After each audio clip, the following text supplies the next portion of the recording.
네, 2부로 돌아왔습니다. 2부에서는 시놉시스와 함께 작품 분석, 감상이나 이야기들을 나누도록 하겠습니다. 네. 1930년 5월 13일 츠그모 한시도라는 낭인이 회복하고 싶다면서 이 가문에 찾아옵니다. 이 사람은 자신이 모시던 주군이 죽고 난 이후로 고통스럽게 살아왔고 더 이상 이제는 살 이유가 없다. 난 백수다. 삶의 희망도 뜻도 없다. 라면서 당신의 가문에서 영광스럽게 회복하고 싶다라고 뜻을 전하죠. 네. 그러니까 이 가문의 가도가 비슷한 사례가 예전에도 있었다고, 자신들이 이게 처음이 아니라고 그러면서 몇 년 전에 찾아온 치지와 모토메라는 낭인의 이야기를 들려주게 됩니다. 당시 광원할복이라고 해서 생계가 막막한 몰락 낭인들이 명문가에 들어가가지고 자신이 할복을 하겠다고 공언하는 풍습이 있었습니다. 가문들은 자기 집 앞마당에서 사람 죽는 게 별로 달가운 일이 아니니까 적당히 돈 줘가지고 돌려보내는 게 대부분이었죠. 낭인들이 노린 것도 바로 이 부분이었던 거고. 자기들 생계가 막막하니까 이런 식으로 할복하겠다고 하고서 돈을 뜯어간 거지.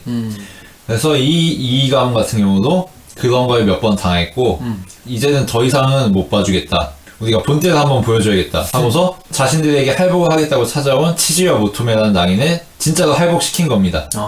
한시도는 이이가의 가도가 한 이야기를 전해 들은 다음 자신은 정말 할복하기 위해서 왔다. 나는 그런 사람들하고 다르다. 다른 말 안 할 테니까 할복 자리 마련해줘라. 이렇게 얘기를 합니다. 그래서 할복 자리가 마련이 되고 할복이 막 실행되려고 하는 찰나 한시도는 놀라운 이야기를 들려주면서 극이 반전됩니다. 그쵸. 뭐 이 정도의 이야기라고 정리할 수 있고, 일단 배경은 1630년의 일본이죠. 네. 정확히 날짜까지 나와 있는데 이때는 에도 막부 시기죠.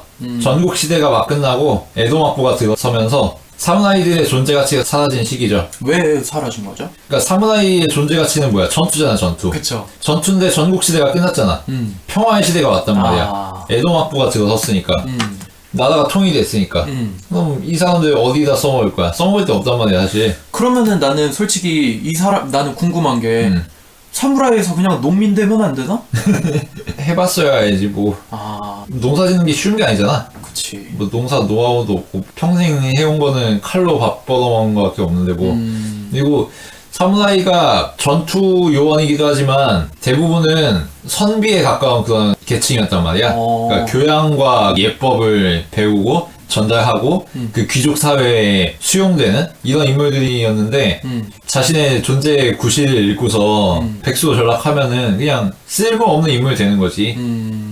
그런 시대적 배경이 있으니까 이런 광원할복이라는 소재, 할복을 하겠다고 허언만 하고 돈만 뜯어가는 분위기도 이해가 되는 거고, 할복이라는 게 예법 이상이 아닌, 허리허식 이상이 아닌 그런 시대적인 배경도 같이 보여주는 거지.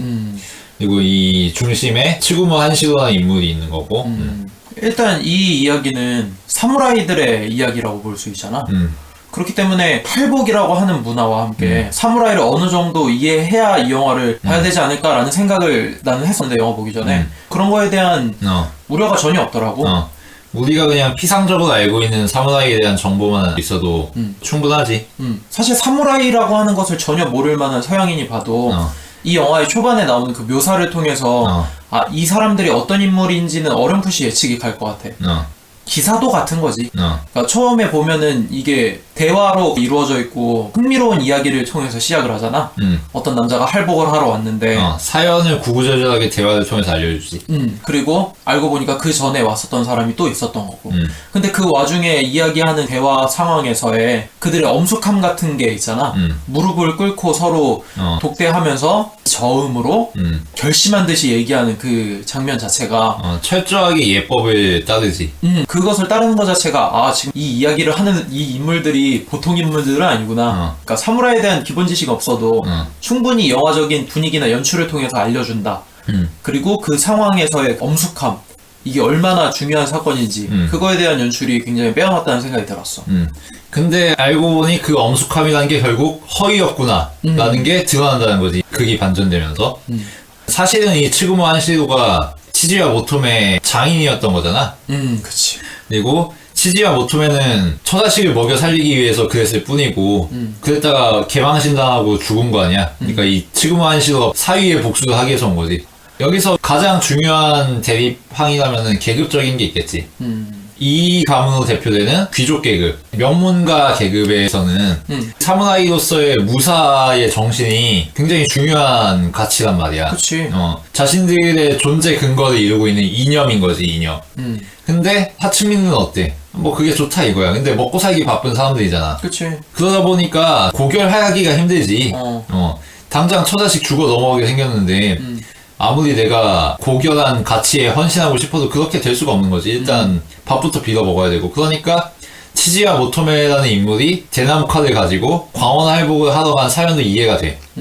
그리고 그 인물이 죽어나가는 과정에서 그 계급적인 차이가 명확하게 드러나는 거고. 맞아. 이 가문의 사람들은 치지와 모토메가 이해가 안 되는 거지. 무사하는 놈이 어떻게 대나무 칼을 들고 올 수 있느냐. 이 새끼는 애초부터 회복할 마음도 없었던 놈이니까 대나무 칼로 고통스럽게 배에 들어가지도 않은 거 가지고 낑낑대면서 죽어도 싼 놈이다 라는 생각을 하게 되는 거잖아. 근데 피해자로서의 모습만 보여주는 게 아니라 이 사람들도 사실 가해자였던 잠깐 보이는 면모가 있어. 그치. 사위와 딸과 한시로가 같이 식구를 이루고 있을 때 요즘 뭐 정세가 어렵다 보니까 그렇게 할복한다고 뻥쳐놓고선 돈을 타가는 놈들이 있다더라. 그 놈들 참 한심하지 않냐. 자기들끼리 그렇게 얘기를 잠깐 하는 씬이 있었잖아. 그런 걸 보면은 그 사람들도 이해 못하는 거지, 그 상황을. 근데 막상 사위의 아들이 죽을 위기에 처하고 아내도 죽을 위기에 처하고 장인은 또 돈을 못 벌어오고 이 가정을 이끌어 나가야 되는데 나도 돈을 못 벌고 그런 와중에서 사무라이 자존심이라고 할 수 있는 칼도 팔아치울 수밖에 없는 상황인데 어떻게 나라도 들은 소문에 따라서 할복하겠다고 하고 삥이라도 뜯어야지. 그치. 그 상황 자체를 한 번 뒤집은 다음에 갔다는 것 자체가 1차원적으로 그렇게 가지 않았다는 느낌 때문에 괜찮은 것 같아. 치지와 모토메나 한시도 같은 인물들이 그게 저급한 행위라는 걸 몰라서 그런 게 아니었다는 게 나오는 거지. 맞아. 그럼에도 불구하고 그렇게 할 수밖에 없었던 이유가 나오는 거고. 그리고 이게 에도 시대라는 배경으로 설명이 되기도 하지만 전쟁이 끝난 직후에 현대 일본하고도 연결되는 거지. 태평양 전쟁 때 일본 제국주의 시절에 일본이 어떤 나라였어? 사무라이의 무사도를 전 국민에게 강요하던 나라였단 말이야. 심지어는 전쟁에 나간 병사들에게 항복을 허용하지 않는 나라였지. 뭐 포위 당해가지고 죽을 위기 처하면 사실 항복할 수도 있는 거잖아. 그치. 근데 일본에서는 항복하면은 변제세 취급하고 비국민 취급했단 말이야. 왜냐? 무사의 나라인데 가서 옥쇄를 해야지. 옥쇄 못하겠으면 할복을 해야지. 왜 항복을 하냐 이거야. 와씨. 천황의 명예를 더럽히는 국민이다 이거지. 그러니까 너네는 비국민이고. 그렇게 무사도 자체를 군인들 그리고 일반 시민들에게 강요하던 나라인 거지. 사무라이의 정신을. 그리고 사무라이로서 그 정신을 고수 못하는 사람이 이렇게 할복시키는 나라였던 거고. 본인이 할복 못하면 옆에서라도 할복이라고 하고 죽이는. 그러니까 비유적인 의미로. 그런 나라를 자연스럽게 풍자하고 있는 거지 지금 이 영화에서. 군인들, 정치인들, 천황 패밀리들이 얘기하는 무사도, 애국심 이런 것도 좋다 이거야. 근데 우리들은 그렇게만 살아갈 수 없는 여러 가지 현실적인 조건이 있고 인간의 삶이라는 게 있는데 그치. 어떻게 너네들은 그걸 싸그리 배제하고 국민들을 희생양 취급하느냐 라는 메시지가 자연스럽게 들어가는 거지 여기서. 그래, 그 사무라이 정신 좋다 이거야. 그런데 밥은 먹이고 살게 해달라.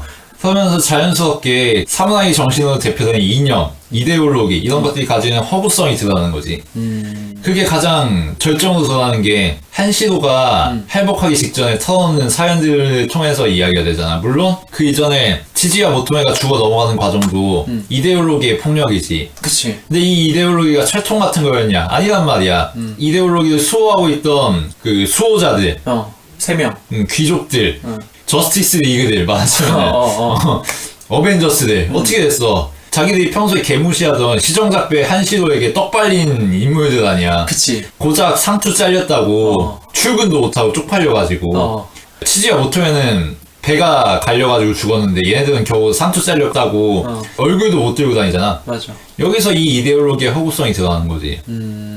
너네들이 무사도 그렇게 고귀하다고 얘기하는데 사실 무사로서 능력도 없고 이 이념이 가지고 있는 허상성에 얽매여가지고 자기들 인생도 제대로 못 차리고 있는 이런 인물들 아니냐고 이렇게 한시도가 자연스럽게 보여주는 거 아니야?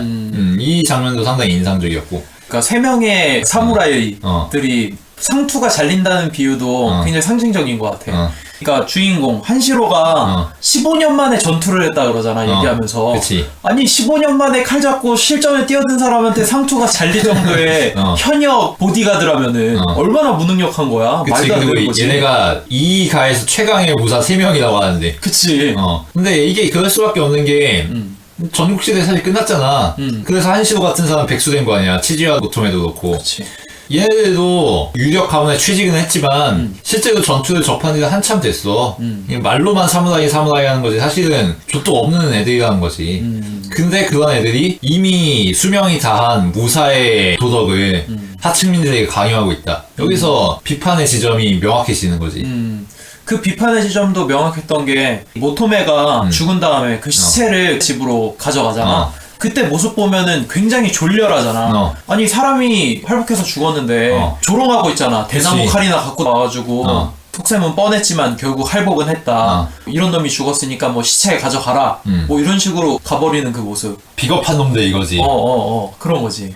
더러운 하층민 놈들. 우리가 진짜 사무라이다. 이런 놈들은 사무라이 아니다. 이런 식으로 비꼬면서 조소까지 하는 걸 보면은 적나라 하지. 그들의 사상이라고 할지. 알량한 자부심인 거지. 근데 사실은 따지고 보면 한 끗 차라는 거지.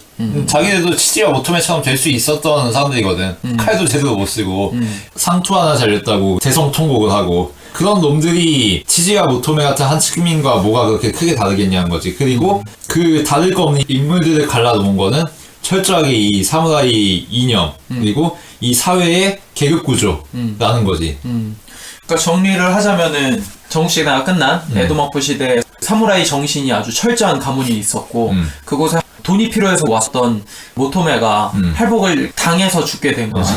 근데 그 사연을 보는 사람으로 하여금 공감을 갖게 하려면은 왜 이 모토메라고 하는 사람이 그런 행동을 할 수밖에 없었는지, 그런 비겁한 행동을 그거를 이해시키고 거기서 오는 비참함, 그럴 수밖에 없었던 사연을 절절하게 들려주는 게 가장 중요한 부분이라고 생각이 돼. 왜냐면 거기서 공감을 해야 이 사무라이 정신이고 뭐고 사는 게 바빠 죽겠는데 이런 알량한 권력 따위로 아직도 다른 사람을 이해하지 못하고 그걸로 조소하는 사람들에 대한 이야기인 거잖아. 그런 부분에 있어서 나는 라쇼몽에서 충격받았을 때만큼의 충격을 살짝 받았어. 모토메가 할복을 당하고 시체가 배달되어서 왔을 때 아내하고 한시로가 그 상황을 맞닥뜨리고 아내는 울고 한시로는 너는 자기의 검을 팔고 대나무 검을 갖고 있었지만 나는 이거 팔 생각도 전혀 하지 못했다고. 나조차도 아직 사무라이라고 하는 허례의식에 사로잡혀 있었다. 그치. 그것을 이야기해주는 그 연출이 눈물 나더라. 그 상황 자체가 심파적이기도 해. 그리고 뻔한 얘기일 수도 있어. 그런데도 되게 절절하고 가슴을 울리도록 오는 게 비참하더라고. 그러니까 그 사람들의 사연이 무사도라는 이념과 맞물리면서 그게 설득력을 띠는 거지. 이게 베테랑하고 비교하면 알잖아. 이게 사실은 잘못 만들면 베테랑 같은 영화 딱 될 수 있는 거거든. 그치. 근데 차이가 나는 게 그 무사도라는 이념이 사람들을 어떻게 갖고 놀고 지배하고 그거부터 자유롭게 못 만드는가. 어떤 식으로 사람들을 헛개비로 만드는가가 드러나잖아. 베테랑의 그 어이가 없네 그 수준의 그런 게 아니라. 그리고 또 하나가 여기서는 그냥 사이다로 끝내지 않는다는 거지.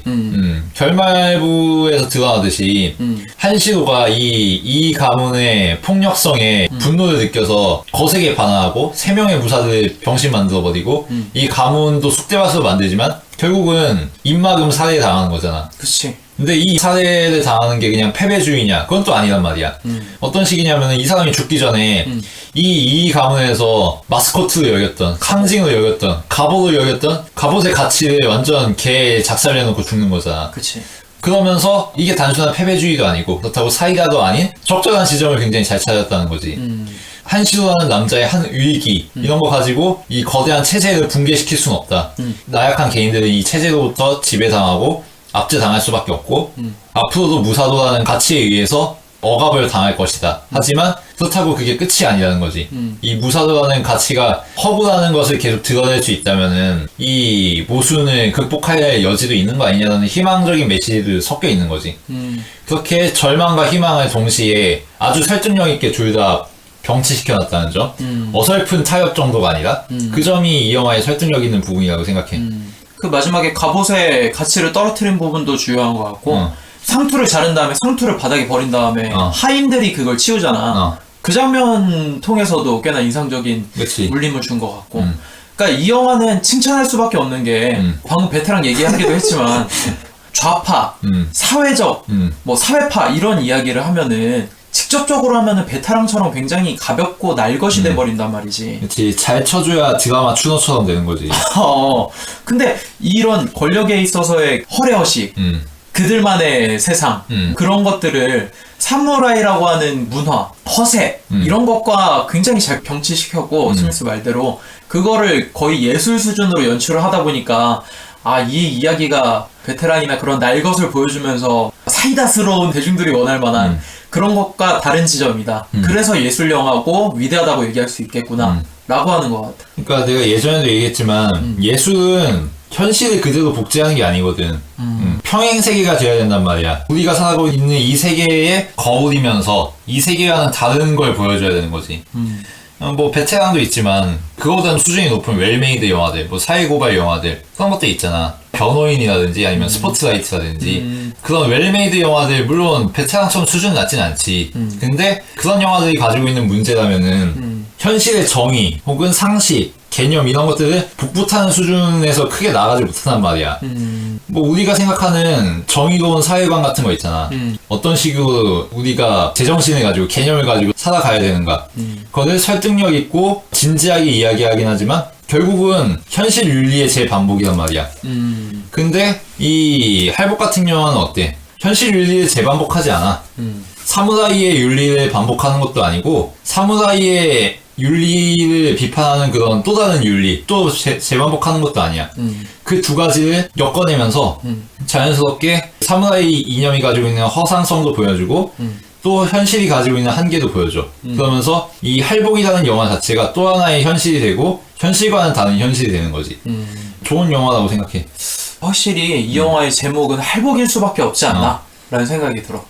허례의식, 그러니까 사무라이로서의 그 자존심을 지키고자 하는 게 할복이잖아. 자기 자신을 죽여버리는 자신의 내장을 보여주면서 그런 의식 자체가 일본에서 정말 도드라지는 그 정신이고 어떻게 보면 메인이라고 할 수 있지 않나? 그치. 그렇기 때문에 이 영화의 제목은 할복일 수밖에 없는 거고 이 영화의 소재인 할복을 가지고 너무 직접적으로 드러내거나 잘못 만들 수도 있는 것 같은데 굉장히 표현을 잘한 것 같아. 그러니까 그 할복이라고 하는 행위의 의미 그리고 그것을 행할 수밖에 없는 사람의 모습 그리고 할복이라고 하는 행위 자체를 옆에서 위대하다고 치켜 세워주는 주변 인물들에 대한 모습 그런 것들의 묘사가 굉장히 점층적으로 잘 표현되어 있다는 거. 그리고 또 한 가지 의미가 있지. 할복이 배를 가르는 거잖아. 배를 가르면 방금 말했듯이 내장이 가르지. 그치. 이 사회의 내장을 봤을 때 어떠냐 이거야. 이 영화가 말하자면 일본 사회의 할복으로 작용하는 거지. 일본 사회의 뱃속을 까발리는. 보통 사무라이, 할복, 무사도 이런 거 하면은 굉장히 숭고하고 그치. 엄숙하고 그런 게 나와야 되잖아. 마치 십자가에 매달리는 것처럼.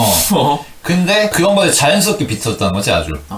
그런 것들을 비틀려는 시도는 얼마든지 마음 먹을 수는 있어. 근데 잘못하면 되게 억지스럽단 말이야. 근데 이게 왜 억지스럽지 않은지, 왜 사무라이 무사도라는 소재가 껍데기가 될 수밖에 없는지를 굉장히 필연성 있게 설득력 있게 전달하고 있기 때문에 그 점에서 한 단계 넘어선 영화가 아닌가 라는 생각을 해.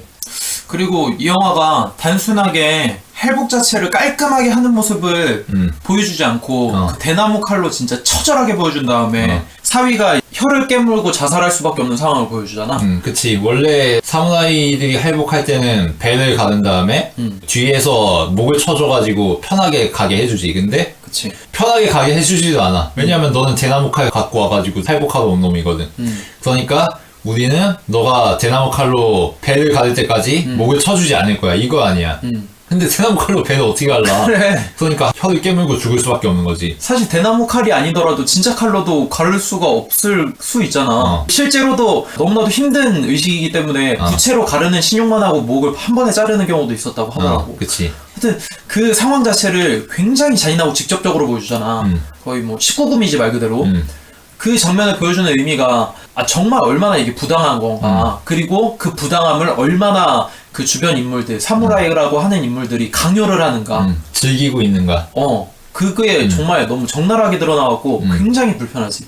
그때 배 가르는 장면 보면은 가문의 리더는 사이토 카게유가 가로.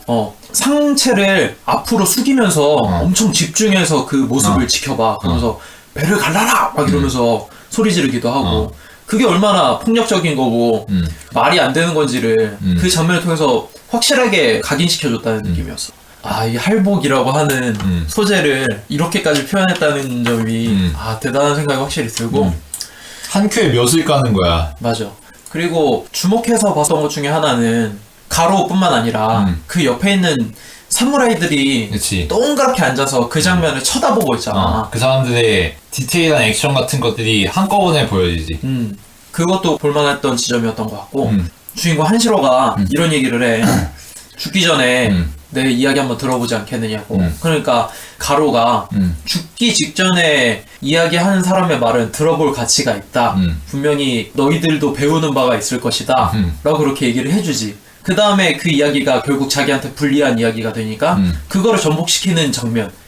듣지 않으려고 하고 부정하고 빨리 죽여버려라 이렇게 하는 지점도 분명히 짚어야 될 포인트가 아닌가 라는 생각이 들어. 그리고 이어지는 검투 장면도 상당히 인상적이지. 검투 장면 보면은 정말 에너지가 넘치게 그린단 말이야. 발로 뛰어다니면서 난장판 싸움을 하잖아. 난전이 펼쳐지고 그리고 그 과정에서 무늬만 사무라이들이 얼마나 비굴하고 조약한 존재인지가 드러나는 거고. 그 점 보면서 떠올렸던 거는 올드보이가 굉장한 영화구나. 장도리 씬이 비교가 되기는 했는데 그거는 진짜 말 그대로 개싸움인 거고 망치 하나 들고 근데 여기는 사무라이들의 싸움이잖아. 그런데도 좀 허술하다는 느낌이 사실 들기는 했어. 근데 어떻게 보면은 무용스럽다라는 생각이 강하더라고.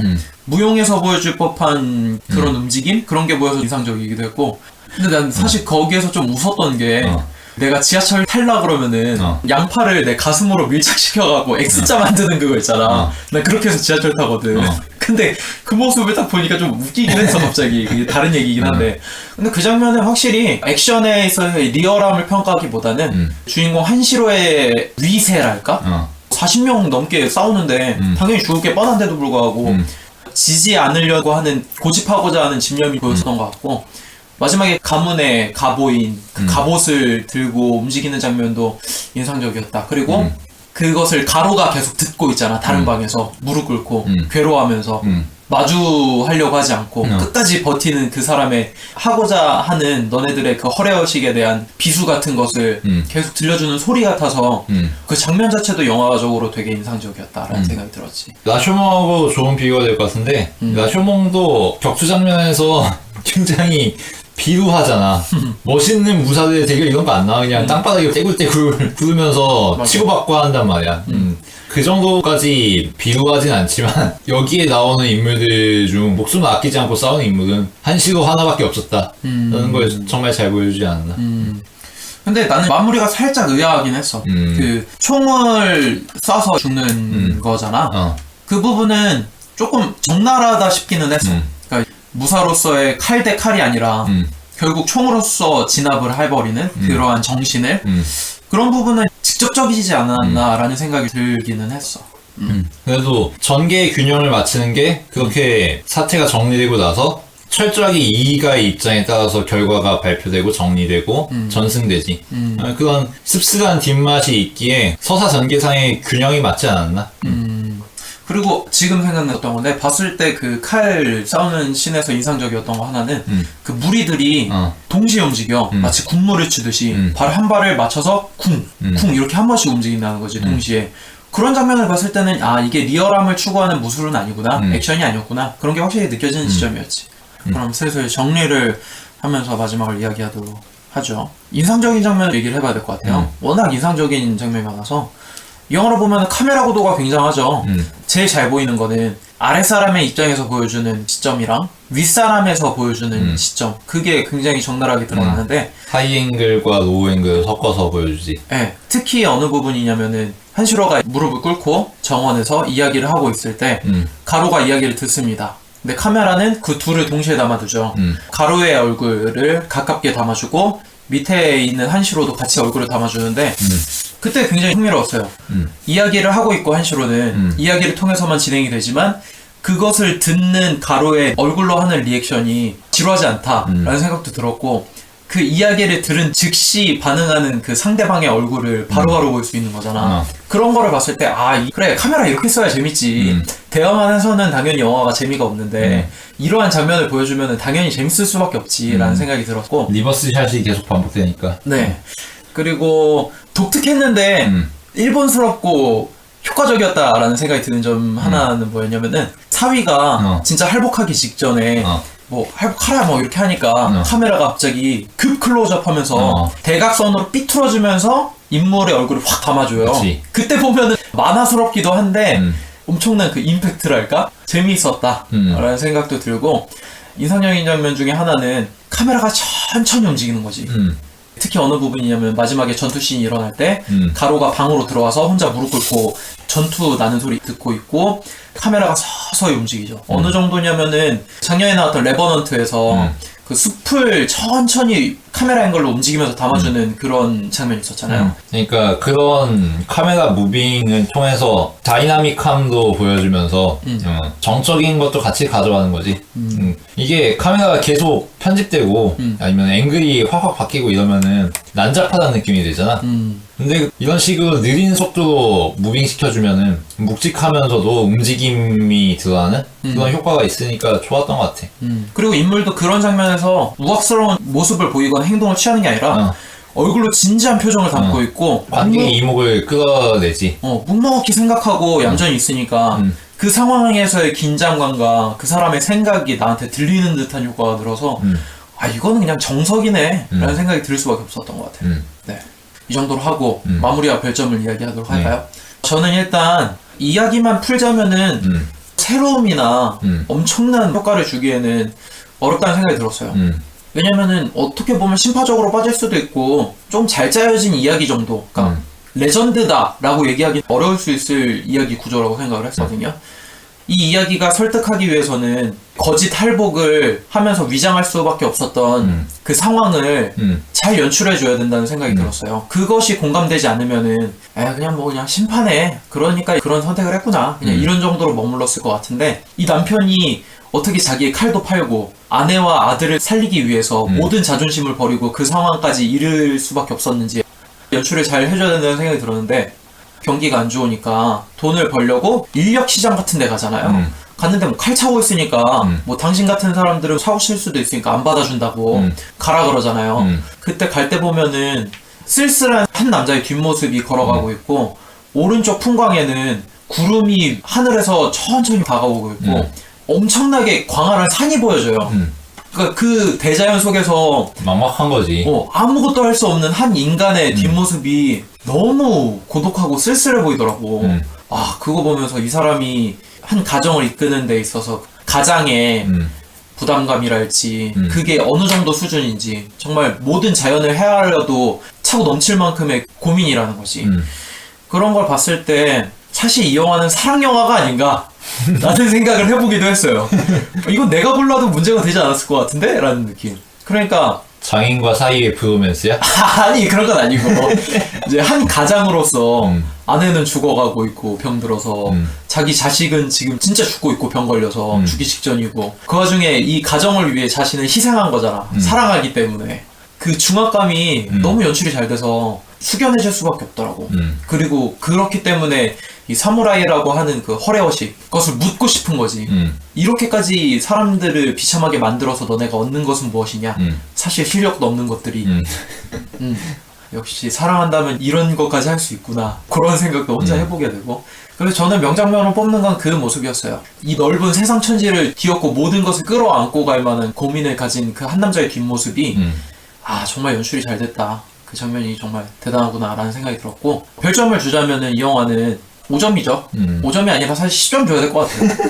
뭐 옛날 영화고 흑백 영화임에도 불구하고 색감이 느껴졌고 음악은 확실히 일본스러운데도 불구하고 촌스럽거나 유치하지 않았고 던져주는 이야기 또한 진보적인 이야기가 강한데도 불구하고 투박하지 않았다.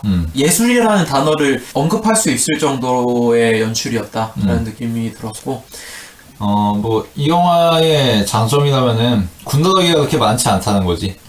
대화로 진행되는 이야기들 중에 뺄 게 사실 별로 없어.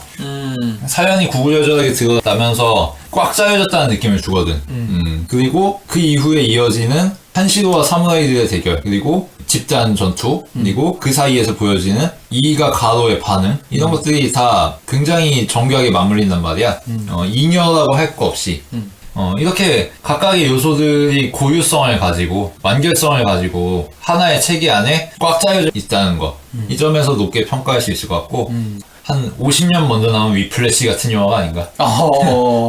위플래시 보면 굉장히 꽉 짜여졌다는 느낌을 주잖아. 맞아, 이게 맞아. 개연성이 완벽하진 않아도 그 계속 진행되는 합과 합이 맞물리면서 그치. 촘촘하다는 느낌을 주지. 딱 그 비슷한 느낌이 아니었나? 맞아, 맞아. 그런 점에서 높이 평가하고 싶고, 주제의식적인 영화, 그리고 교훈적인 영화가 가질 수 있는 단점들을 정말 잘 커버해냈다는 거. 그리고 커버해낸 방법은 인물들의 연기, 그리고 카메라의 활용, 그리고 음악의 활용 등에 있다는 거. 그런 식으로 해서 인물들의 얼굴도 보여주고, 이 썩어 빠진 가문의 실상도 보여주고, 갑옷으로 상징되는 일본 사회의 질서도 보여주고, 이런 것들을 다층적으로 보여주면서 단순히 꼰대지라는 교과서 영화가 아니게 됐다는 거. 리얼리즘으로 할 수 있는 극단을 하지 않았나? 리얼리즘에 기반을 둔 영화로 이 이상 하기는 어렵지 않을까라는 생각을 합니다. 그래서 별점은 4.5점 주고 싶어요. 근래 들었던 거 되면 뭐 최고점이네요. 0.5점이 모자란 이유가 있을까요? 그러니까 리얼리즘이 가지는 한계지 이건. 앞으로 영화가 나아가야 될 방법을 제시했다고 말할 수는 없다고 생각해. 하지만 리얼리즘에 있어서는 진짜 최고점이다. 알겠습니다. 뭐 사실 우리가 영화에 대한 주제나 비유나 상징을 이야기하느라 뭐 연기나 뭐 디테일한 지점은 많이 못 짚었던 것 같은데 목소리 톤이 엄청 중요하잖아요. 그치. 이 사람이 원래 목소리가 그렇게 중요한 사람이 아니야. 그래, 한시로가? 요진보 보면은 비틀린 송중기? 그런 외모의 그런 목소리란 말이야. 그런 느낌인데 여기서는 포효하는 사나이 같잖아. 카리스마 있는 중년 남성 느낌 나고. 연기 변신이지 이런 게. 또 진지한 목소리만 내는 것도 아니고 아들 생겼을 때 노래도 해주고 막 그런 거 보면은 마치 대부에서 말론 브란도가 그 손자 돌보다가 죽어 넘어갈 때 코믹스러움을 보는 것 같지. 인간미도 느껴지고 이 사람은 맨 처음에 그냥 무사인 줄 알았더니 그러게 아니네, 그냥 똑같은 중년 남성이었네, 몰락한 그런 게 느껴져가지고 그런 연기도 괜찮았던 것 같고. 나는 또 한 가지 얘기하고 싶은 게 이 영화가 왜 좀 컬러풀하다고 느껴졌냐면은 빛을 되게 잘 활용했다는 느낌이 들었어요. 컨트라스트가 아주 좋지. 네, 특히 인물이 놀랐을 때 빛을 아래에서 비춰주는 느낌이 몇 가지 나서요. 특히 어느 부분이냐면은 그 사위 모토메가 기겁했을 때 빛을 아래에서 비춰주면서 놀라는 표정을 잡아주잖아. 그때 보면은 빛을 밑에서 잡아주는데 그럼에도 불구하고 다크서클이 있어. 맞아. 그리고 코 오른쪽에 그림자가 져 있어. 그런 걸 보면은 이 사람이 얼마나 그 상황을 놀라고 자기가 예측하지 못한 상황으로 벌어졌는지 그거에 대한 모습도 다채로워서 이게 진짜 디테일하다. 흑백 영화이기 때문에 흑백 영화에서만 할 수 있는 그런 대조지, 빛의 대조. 그래서 만약에 컬러 영화였으면 그렇게 하면은 빛이 이렇게 되는 거 지금 말이 안 되잖아. 이걸 그렇게 되면은 이거는 그냥 리얼리즘이 아니라 말 그대로 판타지가 돼버리잖아. 자기적이 돼버리고. 그래서 이런 부분을 이런 식으로 쓰는 건 괜찮다라는 생각이 확실히 들었어요. 그러면은 이 정도로 얘기를 하도록 하겠습니다. 저희가 친절하게 얘기를 하진 않았어요, 사실. 뭐 스토리를 어느 상황에서 이랬고 그래서 이렇다 이렇게까지 막 부연설명을 자세하게는 하진 않았는데 보시고 나서 저희의 이야기를 들으면 충분히 공감하실 만한 거. 그래서 이 영화는 꼭 한번 봤으면 좋겠다라는 거. 여러 가지 생각이 드는데 할복, 자살이라는 것도 고차원적인 그 사고방식에서 이루어질 수 있는 결과라고 스미스가 저한테 얘기를 해줬는데 지금 뭐 대통령이 처음에 자살하지 않을까라고 하는 우려를 표명했는데 그런 허례허식조차 없는 사람이구나 라는 생각이 들어서 어제 광화문에서 그런 걸 좀 느꼈습니다. 이 정도로 피력하고 다음 주에는 쿠툴루님이신가요? 추천하셨던 그을린 사람을 다루도록 하겠습니다. 오늘 저희가 다룬 영화는 할복이었습니다. 감사합니다.